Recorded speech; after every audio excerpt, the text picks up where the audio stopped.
আপনি এখন সব দিবস বাতিল করে দেবেন, তার কদিন তো পরে বলবেন যে বাংলাদেশের মুক্তিযুদ্ধ বাতিল। আমরা কি সেটা সুযোগ দেব যে ৩০ লক্ষ শহীদ, আচ্ছা ২৪ বছরের লড়াই সংগ্রাম, তাহলে কি আমরা কিছুই করি নাই? আপনারা অনেক রক্তপাত তরুণ, হ্যাঁ, এখন ওনারা বলছেন যে ৫ই আগস্টের পর থেকে অতীতের আর কিছুই নাই, সব মুছে দেওয়া হবে।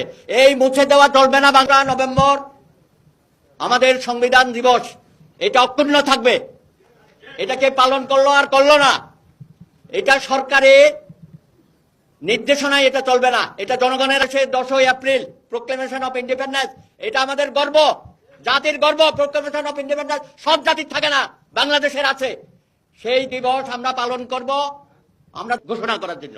তোমরা যদি নাও করো, ভবিষ্যতে যারা সরকার গঠন করবে তাদেরকে বলবো 10ই এপ্রিল আমাদের রিপাবলিক ডে।